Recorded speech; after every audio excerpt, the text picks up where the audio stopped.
for the president to sign. And if he signs me, then I'll be alone. How I hope and pray that he will. But today I am still just a bill. You mean even if the whole Congress says you should be a law, the president can still say no? Yes, that's called a veto. If the president vetoes me, I have to go back to Congress and they vote on me again, and by that time you're so old. By that time, it's very unlikely that you become a law. It's not easy to become a law, is it? No, but how I hope and pray that I will. But today I am still just a bill. He signed you, Bill. Now you're a law. Oh, yes. All right, folks, let's get to it. This is the Common Sense Podcast. I'm your host, Dwayne Utley. We are available on Spotify, Google Podcasts, Amazon Music, Pandora, YouTube, and we're still working to try to find access on Apple. All right, today we'll be talking about impeachment inquiry, government shutdown, and age. But right now, we can give kudos to the TYT gang about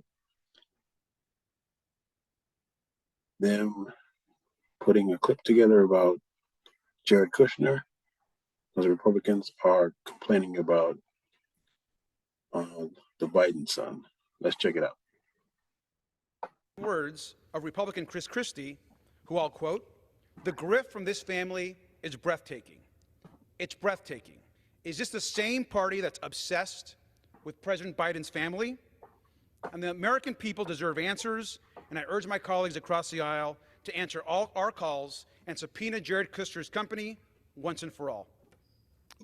Madam Speaker, I rise today to urge House Republicans to investigate one of the modern American scandals and political cons. Now, why did the Saudi government give Jared Kushner $2 billion just months after he left the Trump White House? Kushner, who oversaw Middle East policy for his father-in-law, has enriched himself and his family in what is clearly an enormous grift and likely serious conflict of interest crimes. So let's review. First, Jared Kushner conned his way to a cushy White House job with no clear job description and no experience. Then he took it upon himself to prioritize pushing out the U.S. Secretary of State so he could cozy up to the Saudi government. Now, once he was close enough to the Saudis, we have records of a $110 billion arms deal between the U.S. and Saudi Arabia that was inflated at the direction of Jared Kushner. Then, mere months after Kushner exits the White House, what happens? The Crown Prince of Saudi Arabia overrules his own investment advisors and sends $2 billion to Kushner's company's bank account. Jared Kushner and Ivanka Kushner walk out of the White House and months later get $2 billion from the Saudis. Now, some colleagues from across the aisle have explicitly said the Kushner family has engaged in business dealings that may have crossed the ethical line, and I agree, yet they refuse to act. Of course, President Trump got $5.4 million from the Chinese while he was president because they were leasing space in Trump Tower. He goes out and air kisses President Xi. Totally perfect. Jared Kushner gets $2 billion from the Saudis, even though he oversaw Mideast peace. Totally kosher. Ivanka Trump, she's doing business with the Chinese while she's working in the White House. Totally beautiful. Right? Why do I bring that up? They want to say you have credibility. The problem is they have none. They have no credibility.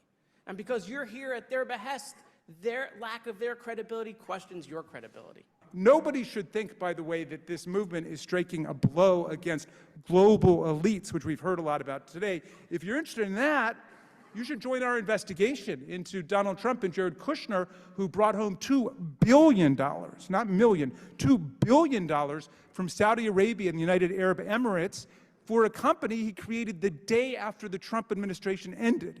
So don't talk to me about global elites. That's the Trump family business, trafficking in global elites and their businesses. And he collected millions of dollars in unconstitutional foreign emoluments from Saudi Arabia, United Arab Emirates, Indonesia, Egypt, a whole bunch of countries that patronized his hotels and his golf courses. So I don't want to be lectured to by anybody about global elites, because I was here for the 4 years of the Trump administration. All right. Does that come across as hate? Because they they they did the game correctly where they went over to foreign lands and they got $2 billion. Yes, there is an emolument clause. Once you become a, I guess, servant of the people, you can't take money. But the thing is, they took $2 billion. She got money from the Chinese, and they took it, and then they did an arms deal. But is it ethically correct? Maybe not. No, it's ethically incorrect. But is it criminal? Who knows? But now the Democrats are trying to investigate Jared Kushner. I think he should take the fall because they get lobbied by the Saudis, and the Saudis are spending money like crazy. They bought golf and they killed a reporter. So, what do you think? Do you think Jared Kushner should be taken up on charges, or Hunter Biden Hunter Biden's crime be passed on to his father? Because that's what's happening with this impeachment inquiry. But before we go to that, a government shutdown. A government shutdown is on the way at the end of the month, and let's see what MSNBC is saying. Van Hollen joins me now. He is a Democrat representing Maryland and a member of both the Budget and Appropriations Committee. Senator, it's very good to see you. Can we just start with the government shutdown? What is it going to take to avoid this shutdown by September 30th? Well, Simone, it's great to be with you. What it's going to take is for Speaker McCarthy simply to agree to put a bipartisan vote before the House of Representatives that reflects the kind of consensus that we have in the United States Senate. And that would avoid a government shutdown. The problem he's got is he's got a small faction, the so-called Freedom Caucus, as well as some other members who are saying, as you just indicated, if they don't get their way on some very extreme policies, then they're prepared to shut down the government. Some of them are actually itching to shut down the government. So there is bipartisan agreement in the Senate. Republicans and Democrats agree we should have a stopgap spending measure, as you indicated, with emergency relief, disaster relief, funding for Ukraine to help the Ukrainians fight Putin's aggression. And if McCarthy was to take that consensus approach, he could get it through the House. But he continues to essentially cater to his far right. He's going to have to overcome that. So if you were a betting man, Senator Van Hollen, what would your wager be? Do you think that Speaker McCarthy is going to be able to overcome these demands from the House Freedom Caucus members? Well, I don't know if he's going to be able to placate their demands, but at some point, for the good of the country, and I would argue for the good of the Republican Party and the Democratic Party, he needs to prevent the government from shutting down. He needs to put aside the radical extreme voices of the far right and adopt the kind of bipartisan approach that we're taking in the United States Senate. Now, of course, he worries that if he does that, you could have a small number of Republicans try to bring down his speakership. So this will be a test of whether Kevin McCarthy will put the interests of the country above the extremist in his own caucus in the House. While there is bipartisan agreement in the United States Senate when it comes to funding the government, there is some consternation as it relates to what Senator Tommy Tuberville is doing. He is a Republican from Alabama, and he is still blocking military promotions. And he says he's doing so because of the Defense Department's policy that grants leave to service members to travel to access reproductive care. My question is, sir, if this continues, 90% of senior military promotions, they could be stalled by the end of the year. I know you've been vocal about your frustration. So how does this actually end? Well, it ends when Senate Republicans make it clear to Senator Tuberville that this cannot go on because it's hurting the country, and they also need to recognize that it's essentially, putting the Republican Party in the Senate against military readiness. And the only people who are gaining from Senator Tuberville's antics here are our adversaries. You can be sure that they are smiling in places like Beijing and Moscow, because his ploy, what he's doing, is undermining readiness in our military. And the longer it goes on, the more our readiness will be eroded, which is why you had the secretaries of the Army, the Navy, and the Air Force all indicate that we've gotten to a very precarious point. So it's way overdue for Republican senators to say to Tuberville, cut it out. We'll be watching it. I don't know how this ends, sir. I really don't. I want to ask you about the health of members of the United States Senate. There has been a lot of concern for the health of at least two senators. I'm talking about Minority Leader Mitch McConnell and California Senator Dianne Feinstein. What is the conversation happening in the Senate right now, Senator Van Hollen? Are you concerned? Well, I'm not concerned, because at the end of the day, I think all of us have to rely on the judgment of their doctors, and their doctors have all indicated that they can continue to serve, finish out their terms. They both indicated that they plan to finish out their terms. So, look, these are decisions that every member has to make for him or herself, based on input from their doctors, based on input from their constituents. But, the business of the Senate does have to go on.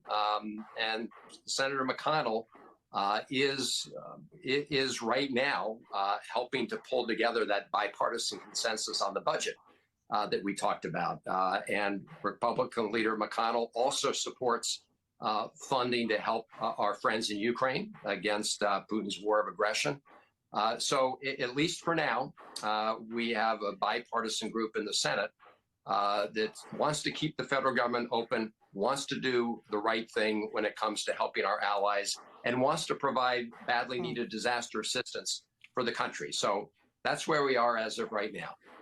All right. Before I let you go, I want to talk a little Maryland politics for a second. Senator Ben Cardin, he is retiring at the end of his term.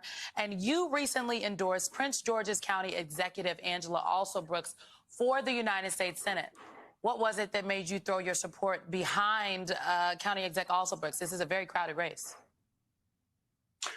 Well, Senator Cardin has been a great friend and colleague and senator, and I wanted to support somebody who I thought was the best candidate, the best prepared to take on the responsibilities in the Senate. Angela Alsobrooks has been a really terrific county executive in Prince George's County. She helped steer her county through the worst of the pandemic. And it's my view that when you look at the candidates, and there are many talented candidates, that she's a standout. That's why I endorsed her for the Senate race. If she is successful, she would be the first Black woman to represent Maryland in the United States Senate. Maryland Senator Chris Van Hollen, thank you very much for your time. Appreciate you. Yep. That was a great segue. We should check out the senator from Maryland who's retiring. I did not know that that seat would have been up for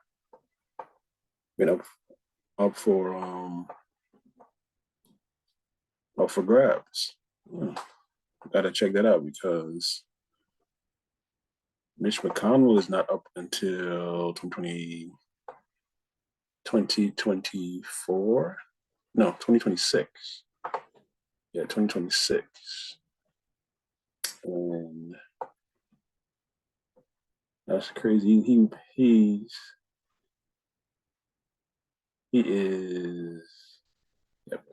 is backing a Black female. I guess that's the new thing now. They're supporting the minorities in Senate and the other thing. So, all right.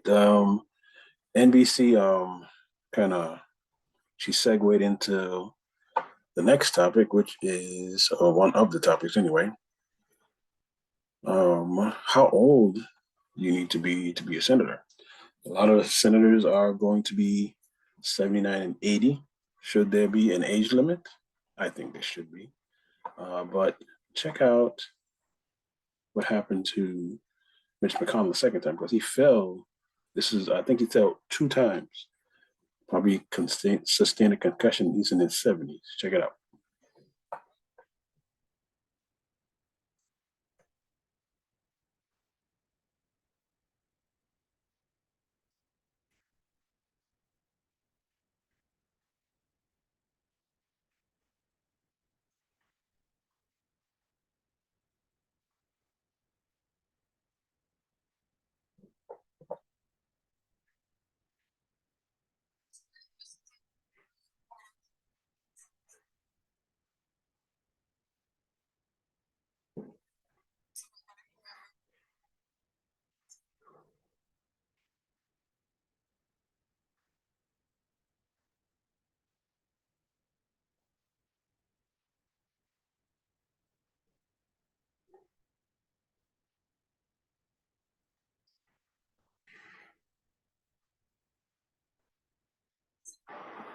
Yeah, that is scary. That's the look of someone who wasn't sure where they are and they were unbalanced.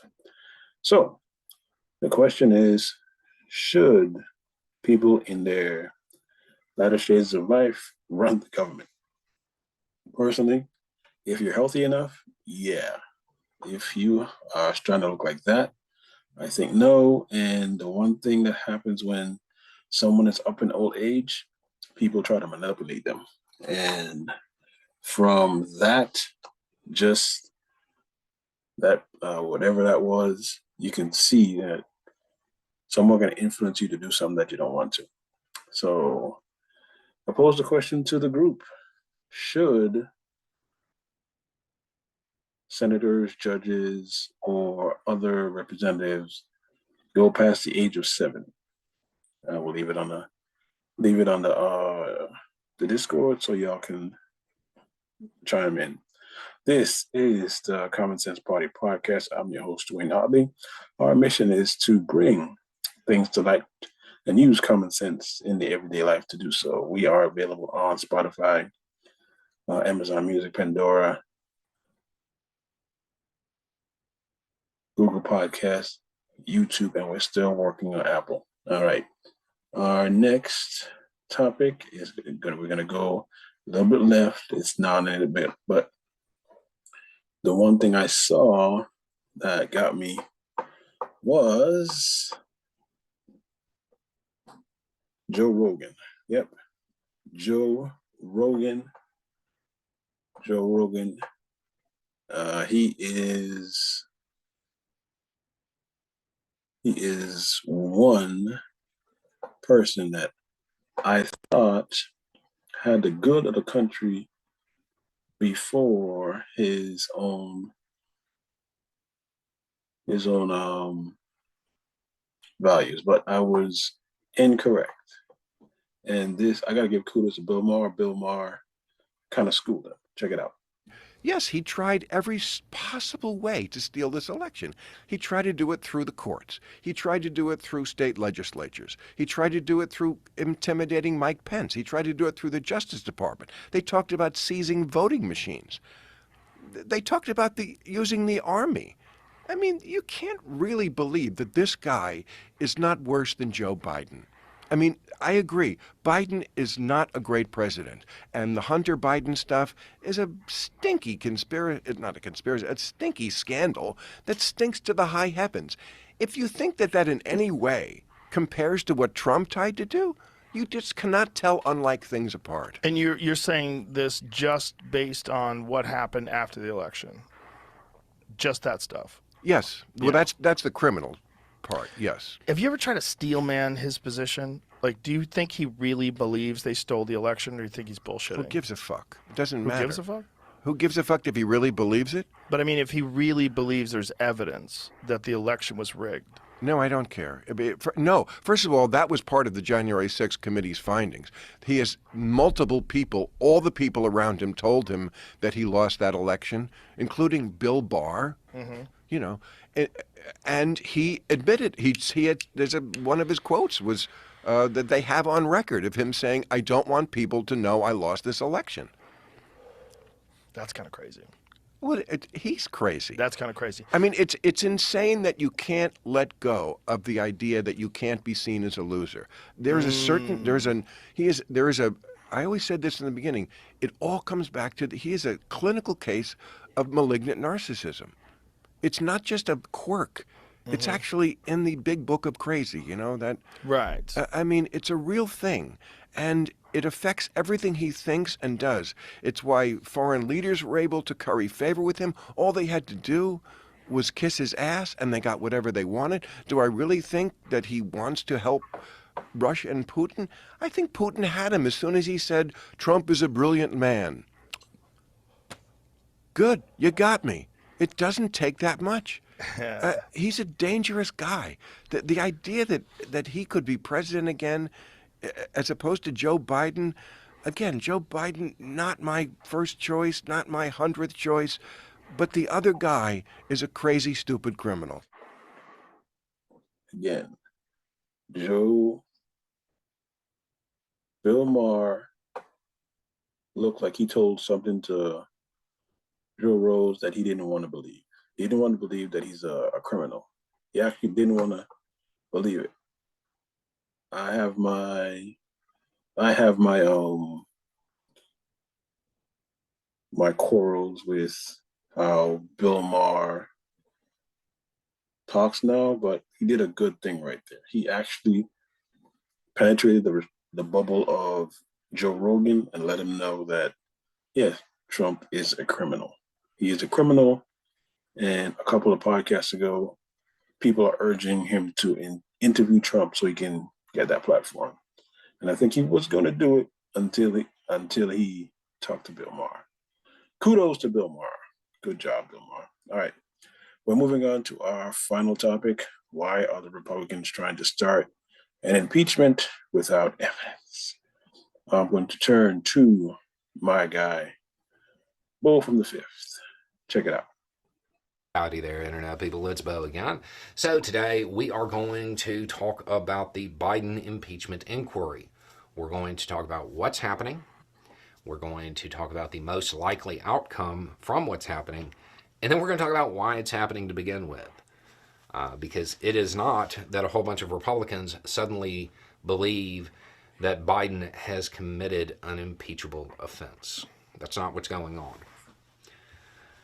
Okay, so what is happening? McCarthy, the Republican Speaker of the House, at least in name, he came out and said that there is going to be a Biden impeachment inquiry. They're going to look into impeaching Biden. Why? I'm not talking about why they're doing it. I'm talking about what specifically are they looking into. They don't know. They don't know. My guess is that's why McCarthy didn't take any questions after announcing this. They don't have a specific crime that they're looking into. It's a vague notion of corruption. Okay? If you look to previous impeachments, say the two of the former president, what do you have? What were they for? One started with a phone call, right? The whole quid pro quo thing, that was the perceived crime. They looked for the person responsible. Then the next was the whole January 6th thing that we all saw on our TV. That's the crime. They looked for the person responsible. That's how it's supposed to work. What they're doing is not show me the crime and I'll find the man. They are saying, show me the man and I'll find the crime. They are looking into it, trying to find something. Are they going to? Maybe. I know in the partisan framework that a lot of the United States operates under, you don't want to believe that. Biden's not a savior. He's not a savior. He is a man. He is a person. I'm willing to bet at some point in his life he did something wrong, maybe unethical, maybe even illegal. Maybe they find it. Does it rise to the level of an impeachable offense in the eyes of most Americans? That's the question. The answer is, I don't know. Generally speaking, having followed politics for quite some time, if people are looking at it objectively, probably not. I don't see them uncovering something just incredibly wrong. But politics is not about objective reality. It's about perception.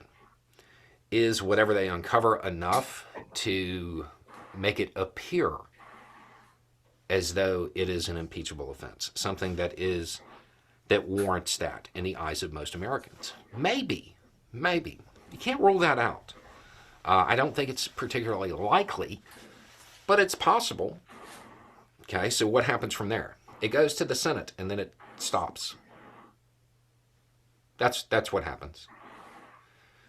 Okay, so realistically, this is doomed from the start. Realistically, that's what's going to happen. Unless they uncover something that is just immensely corrupt, you're not going to get enough Democrats to cross the aisle to convict at the trial in the Senate. So this is doomed from the start, especially when they don't really have the evidence to start with.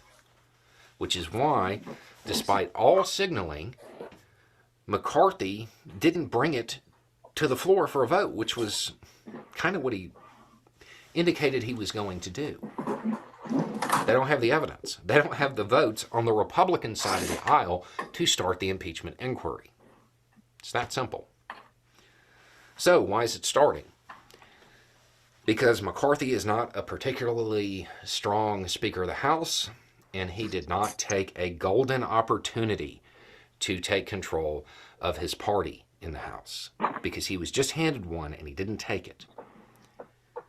Okay, my guess, and this is a guess, is that the far-right elements, the social media engagement caucus, those who are about creating outrage rather than governing, those people, they came to him and said, hey, you know that short-term funding bill that you absolutely have to get through and there's no real choice about it? You're not going to get our votes unless you give us an impeachment inquiry. So he gave it to him. But that was not the best move. This faction of the Republican Party is what is causing all of McCarthy's headaches, and he just had an opportunity to render them irrelevant. Because what he could have done, as soon as he heard that, was cross the aisle. Go to the Democratic Party. Don't even tell the Republicans. Just go to the Democratic Party and be like, hey, you know this funding thing that we just have to do, we don't really have a choice about? You know that we have to get it through. I know we have to get it through. Give me the votes for it. Make sure that you can shore up any votes that I lack to get it through. And I won't give the far-right Republicans what they want. And what they want is an impeachment inquiry. I'd be willing to bet the Democratic Party would have given it to them. And this would have occurred, this bipartisanship would have occurred dealing with something that most Americans understand has to happen. They have to approve the budget, you know. So there's not going to be a lot of pushback on the idea of McCarthy crossing the aisle with this specific thing. But in the process of doing it, he takes away their leverage. Because once that happens once, he can always say, oh, is that what you're going to do? You remember what happened when you tried this leverage with the impeachment inquiry, right? I just crossed the aisle. I made a lot of friends doing that. We could do it again. And then he actually becomes Speaker. He becomes the leader of the House rather than somebody who's trying to juggle all of the factions. He elected not to do that. It's going to come back to bite him. He's going to be in the same position again soon. But the end result of this, probably not much. There's going to be an inquiry. There's going to be a lot of social media stuff because that's really what they want. Maybe Biden actually gets impeached. I'd say 1 in 3 chance of that actually occurring. Then it goes to the Senate and nothing happens. It's that simple.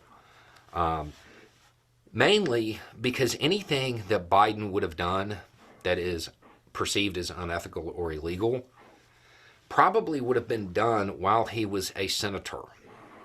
And a lot of those senators over there on both sides of the aisle probably engage in the exact same unethical or possibly illegal behavior. They're not going to vote to convict on it. That's your most likely outcome. Now, are there outliers? You know, the possibility that maybe Biden did do something just incredibly corrupt or illegal. Sure. I mean, maybe. I don't know the guy that well. I've never read his diary. In that case, then it moves forward. But that is an incredible outlier. I would say less than 1% chance. But you can't act like it's not possible. You can't act like it's not possible. The Democratic Party in the Senate is not like the Republican Party in the Senate under Trump. If Biden is found to have done something just incredibly illegal, they'll convict. They won't ignore it the way Republicans did. So you have to entertain it. I just don't think it's incredibly likely. I think you're going to get a lot of social media engagement. I'm not even convinced it'll make it out of the House. But if it does, it's an almost certainty that it dies in the Senate. And all of this because McCarthy, the Republican Speaker of the House, did not see the golden moment to actually take control and begin to lead Republicans in the House rather than just constantly be embattled within his own party, which is why he can't get any legislation through, which is why Republicans in the House look so inept and incapable. He missed it. He missed a moment that he shouldn't have missed. But there will be a lot of talk, a lot of coverage. I'll watch it. I don't expect to see anything groundbreaking. I really don't. It's going to be a rehash of these same old allegations that never really seem to pan out. There's no real evidence. If you want to know what they'll be looking into, it'll be the financial ties, Ukraine, China, stuff like that. You can look to a video called Let's Talk About, I want to say, Ukraine-Biden timeline, something like that. That video was recorded years ago. There's literally no new evidence. Nothing has changed. And that's what they're going to be looking into. At time of filming, there has been no indication that there is more evidence, that there is something that is actually going to alter the outcome. But it's politics, so we have to wait and see what the perception is. Anyway, it's just a thought. Y'all have a good day. Yeah, I agree. He is a weak speaker. And yeah, they're going to go through the interview and it's going to die in the, excuse me, that's a fine in the Senate. All right. And if you want to know what Fox News is talking about it, check it out. That is quite a united front, Maria, and that's the way the Democrats do it. They turn on every engine under their control, whether it's, as we just heard from politicians going on saying things like no evidence, kangaroo court, et cetera, to the New York Times refusing to cover this completely. I think that Kevin McCarthy has to, for the benefit of the American public, go to the inquiry. It's not an impeachment, it's an inquiry, because you're saying we need to flesh this out.